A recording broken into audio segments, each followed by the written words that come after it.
Okay, so the same Department of Justice that just released 3.5 million pages of Epstein files is refusing to explain why 2.5 million pages remain withheld. And in the same month, the DOJ opened a civil rights investigation into one federal agent shooting in Minneapolis while declining to investigate an identical shooting that happened 17 days earlier. And somehow, the officials doing this are the ones who say they want transparency.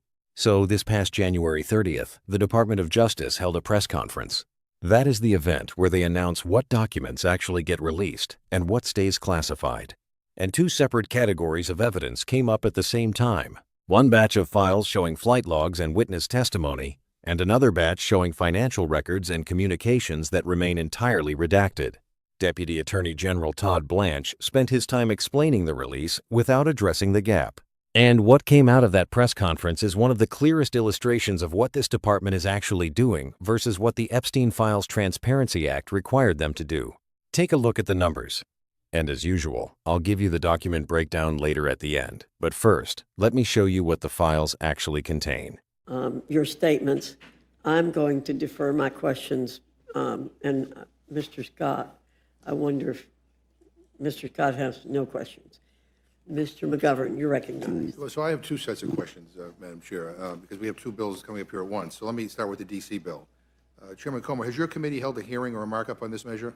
We have not, because in order to rescind the D.C. Council motion, you're on a time frame 30 days. This was introduced 11 days ago. It's pretty self-explanatory. I have a limited amount of time here. And has Congress ever vetoed a local D.C. tax law before? Yes. We did House Joint Resolution 42 last Congress. Mr. Walkinshaw? Was it the? I think that's incorrect. We have not. I don't know what you're talking about. That's unprecedented.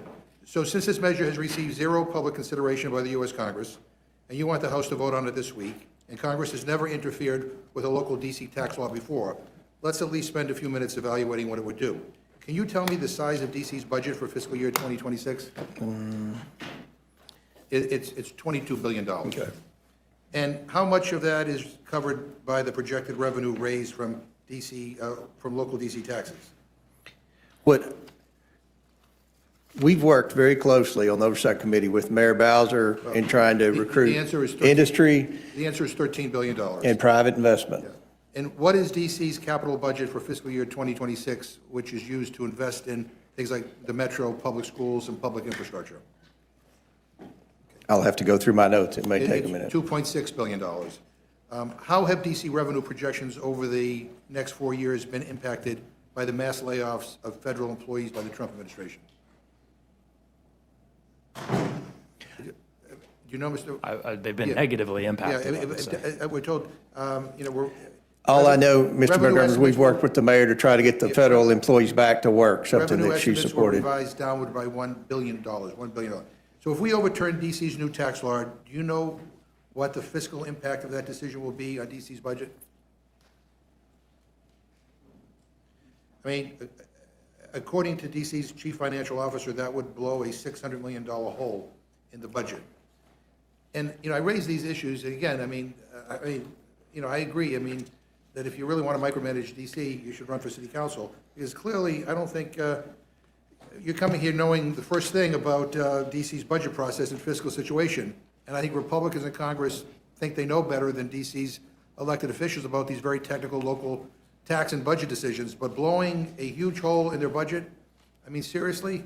You guys can't even manage the federal budget, which is your actual job. You guys just voted for this big ugly bill which adds $4 trillion to the federal debt, and you're going to tell D.C. how to run their government? I want to ask unanimous consent to insert into the record, Madam Chair, a letter signed by the Mayor, Muriel Bowser, and Chairman of the Council of the District of Columbia, Phil Mendelson. Without objection. One quote here. The district is already a month into the 2026 tax year and has begun accepting and processing tax returns. Disapproval at this stage would create huge administrative challenges, require taxpayers to refile their taxes, render existing guidance and forms obsolete, and necessitate rapid mid-year changes to tax administration systems. This is insane. This doesn't make any sense. So, Madam Chair, I really am frustrated that this is what we're going to spend our time doing this week. You know, a bill that's going to create more chaos in the district. It just doesn't make any sense. Now to the second bill that we're here to talk about. You know, President Trump referred to efforts to uncover the facts about the Epstein issue as I'm going to quote him, a hoax involving Democrats, not Republicans, end quote. And he instructed Attorney General Bondi to investigate Democrats, including President Clinton, and that's exactly what this is all about. My Republican friends, you know, say that they are interested in getting to the truth of the Epstein files. I'm on the Rules Committee. We moved 9 times to try to get an amendment considered on the House floor to release the files. And the way we actually had a vote on it was through a discharge petition, because all of you blocked it. That's not true. That's not, I subpoenaed Pam Bondi for the Epstein documents. Yeah. It is true. You did block it. You did block it. 9 times in this committee, we voted to make an amendment in order, and it was blocked. In addition to the Clintons, 6 other people were also subpoenaed. Attorney General Barr, she came in to testify. The rest, including the Clintons, all sent in written declarations. Yet this contempt resolution singles them out for partisan reasons. They are actively negotiating with the committee to provide testimony, most recently offering to sit for a transcribed interview, which I guess Chairman Comer has rejected, because this isn't really actually about getting at the facts. It's about playing politics. It's about creating a spectacle. We all know what's going on.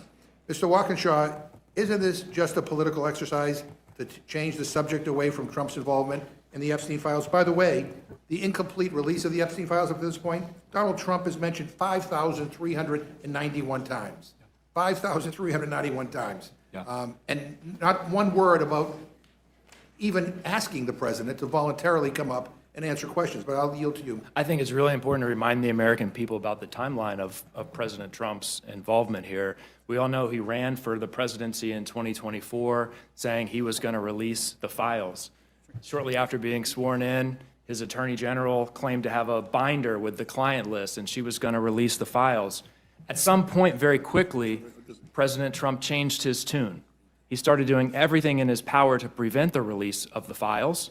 We know, based on reporting, the attorney general told him that he was mentioned in the files. We now know thousands of times he's mentioned in the file. So I think You know thousands of times because he released the files. Half of them. He released half of them only when he was forced to, after doing everything in his power to prevent it. Is there an update on the Clintons? And I can share an update. The good news, Mr. Chairman, I think we'll be able to go through door number 1 that I outlined in my opening statement. I understand that the Clintons have agreed to appear for depositions and have agreed to the terms that you laid out in your most recent letter. Are you aware of that? No.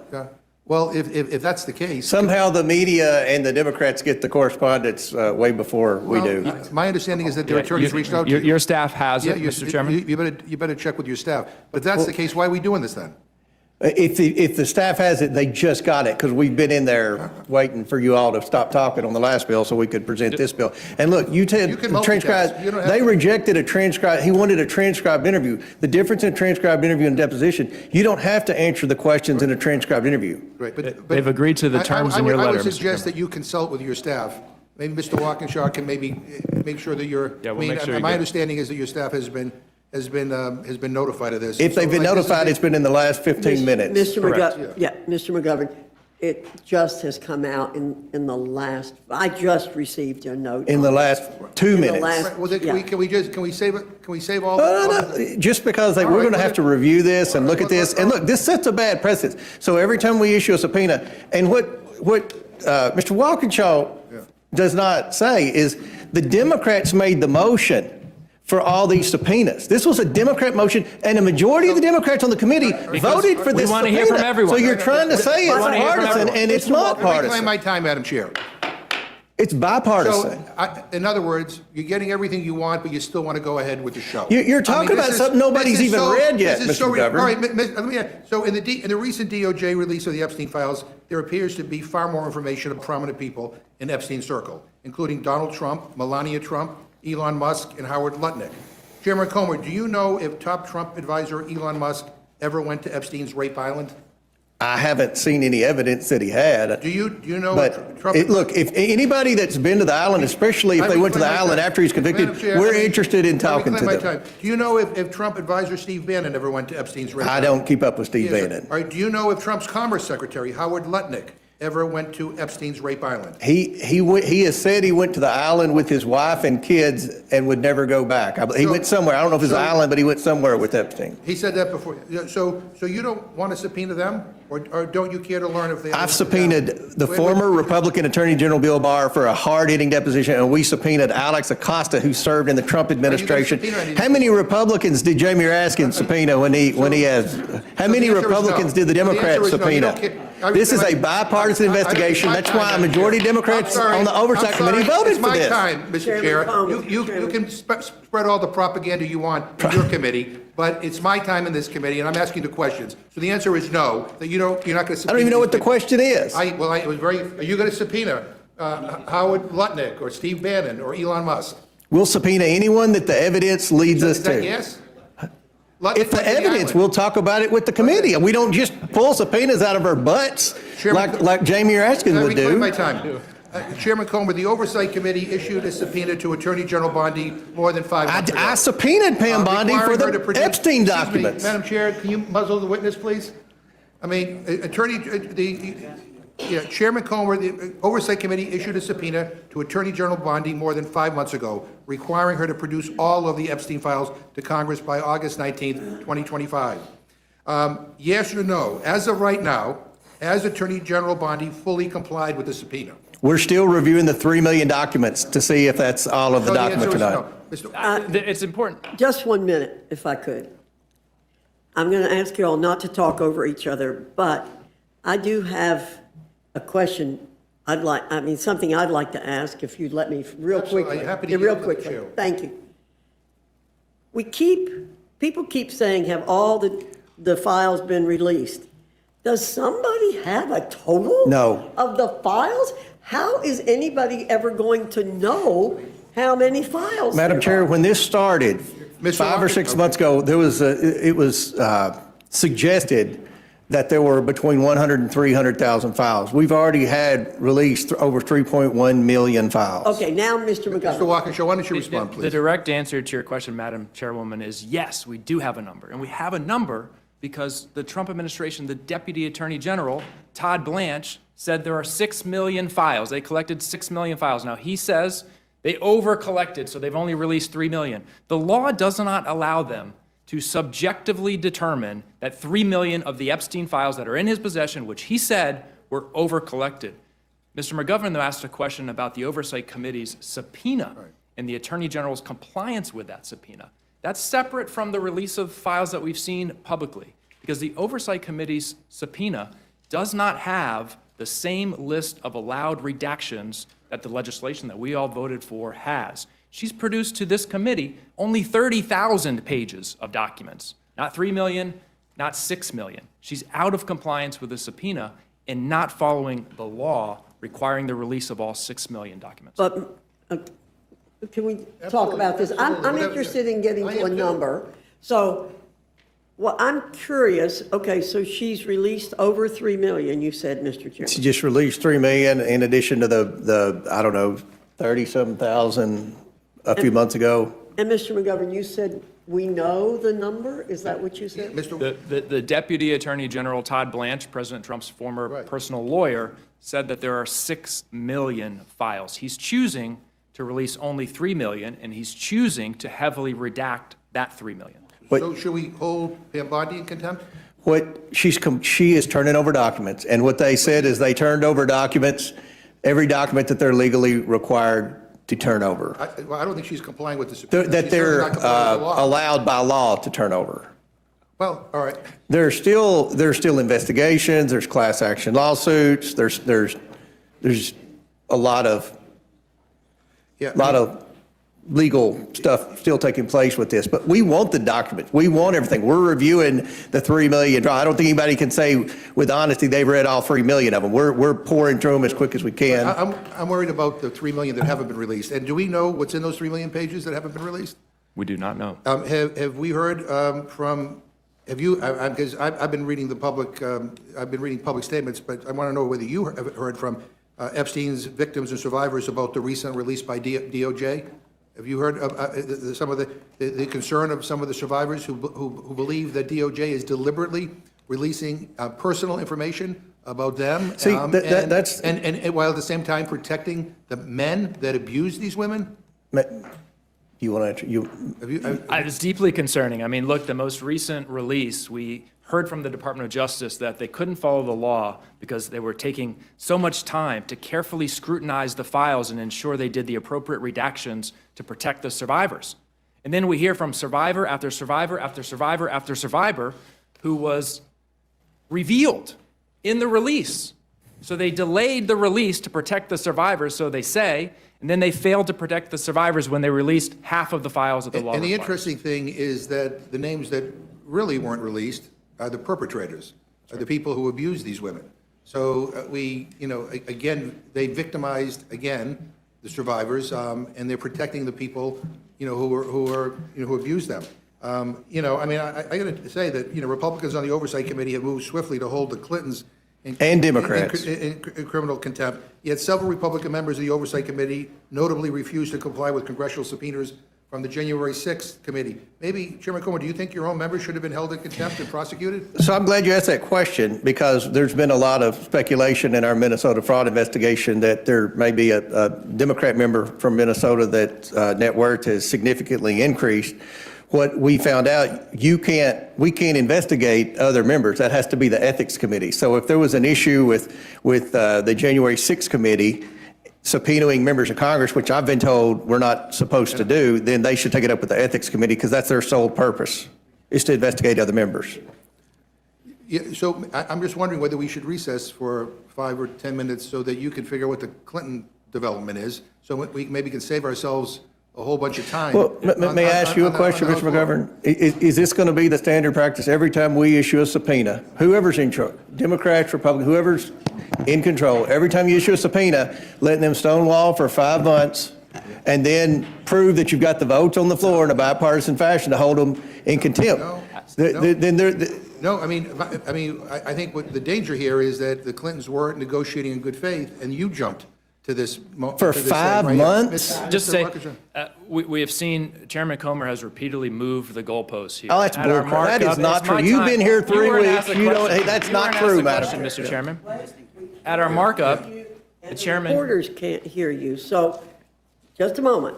You made an accusation, Mr. Walkinshaw. I'm trying to That the complete my statement. Republicans moved the goalpost. That's right. I'm going to How explain can you that. back that up? I'll back it up this way. We had a markup a couple weeks ago on these contempt resolutions. The chairman laid out his objections to the Clintons' most recent offer at that time. He didn't like that they hadn't agreed to a transcription. He didn't like that they wanted to limit the amount of committee staff in the room. They had said that he hadn't agreed to limit the discussion to Epstein-related matters. He claimed at the time that was untrue, and he did want to limit the discussion to Epstein-related matters. All of those objections that the chairman laid out at our markup a couple weeks ago were addressed by the offer that the Clintons made yesterday. We now know the additional objections that the chairman laid out in a recent letter have been addressed by the Clintons and their lawyers. So if we're going to continue to move forward, despite the fact that they have met everything you've asked them to meet, I think we've revealed what's actually happening. And so the question is, are we interested in getting to the truth and the facts, or are my friends interested in creating a spectacle? Or is this all about, no, this, I'll say, we have been on this, Democrats on this committee have tried 9 times to bring, a resolution to the floor to release the Epstein files. Only when public pressure, forced you to cave on it, finally, did we have a vote on it. And now we have a Department of Justice that is half complying. Mr. McGovern, let me tell you, I agree with you that we should take a recess. Okay. So that we can review the recent developments. That's all I was trying to say to you, is I think that we should do that. The rules have been called, votes have been called, and so I think we should go vote I want to break down exactly what is happening here, because there are layers, and most of them are not being reported. Let's start with the DC tax bill, because this one is actually wild when you understand the mechanism. Here is what is actually going on. DC passed a law passed by its elected council, signed by its mayor, that decouples parts of DC's local tax code from the federal tax code. That is a thing that nearly half of all states do. That includes red states. Virginia does it. Maryland does it. It is standard practice. DC did it because the so-called One Big Beautiful Bill, the signature Republican tax law, would have cost DC roughly $600 million to $700 million in local revenue over the next 4 years if DC just adopted it wholesale at the local level. So DC said, okay, we are going to keep our child tax credit, keep our earned income tax credit, and manage our own budget the way that nearly half the states are already managing theirs. Totally normal. Completely standard. But here is the mechanism that most people do not know about, and this is important. Under the DC Home Rule Act, which is a 1973 federal law, every single piece of legislation that DC's council passes has to be sent to Congress for a review period before it becomes law. For civil bills, that is 30 legislative days. And during that window, any member of Congress can introduce what is called a joint resolution of disapproval. If it passes both chambers and the president signs it, the local law is nullified. So DC has an elected government, but that government has to get permission from people who were not elected by a single person in DC. Think about that for a second. Congress has only used this disapproval mechanism a handful of times in 50 years. According to the Congressional Research Service, it has been successfully used exactly 4 times since the Home Rule Act was enacted in 1973. And never not once has Congress used it to overturn a revenue-raising law. Rep. Eleanor Holmes Norton's office confirmed this is, quote, unprecedented. So what Comer called pretty self-explanatory is actually, by any historical standard, extraordinary.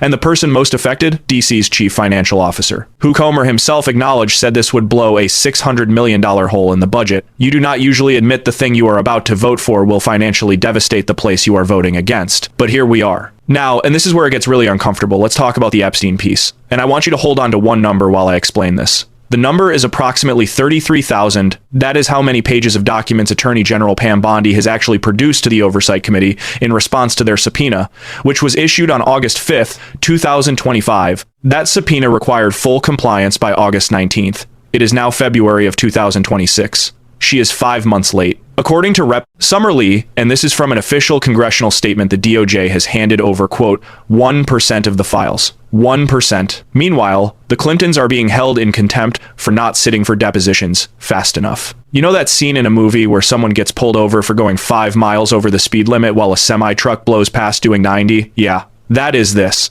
And here is the contradiction that should have ended this entire charade on the spot. Pam Bondi's own track record on this. In February of 2025, she went on Fox News and told the country on camera that the Epstein client list was, quote, sitting on my desk right now to review. That was a direct quote on national television.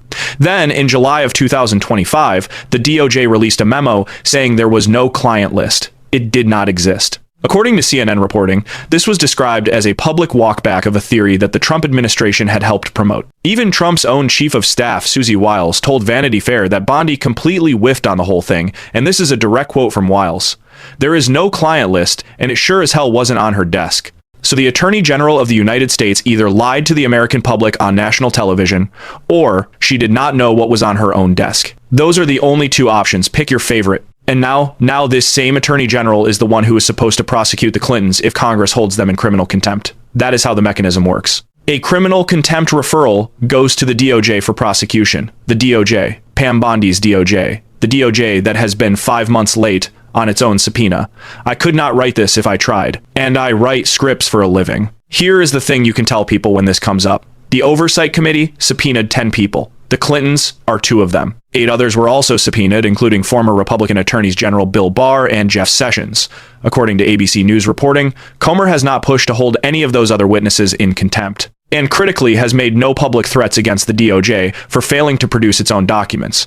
The contempt proceedings were specifically and exclusively targeted at the Clintons. And on the day of this very markup, the Clintons agreed to everything Comer had asked for. Their lawyers emailed his staff. Rep. Walkinshaw confirmed it on camera. Comer's response was essentially, I have not read it yet. So here is what this actually means for you. the person watching this from your couch who just wants to know why any of this matters, if Congress passes that DC disapproval resolution, real people lose real money. DC's child tax credit, which is projected to cut child poverty by 20%, according to the DC Fiscal Policy Institute, gets wiped out. The earned income tax credit gets wiped out, and DC is already navigating $1 billion budget shortfall from federal employee layoffs. Imagine your landlord cutting your income in half, and then also taking away your grocery budget. That is essentially what is happening to a city of 700,000 people. What is happening here is a textbook demonstration of how congressional oversight becomes a political weapon when it is applied selectively. The Epstein Files Transparency Act passed 427-1 in the House. It was bipartisan. It was supposed to be about accountability.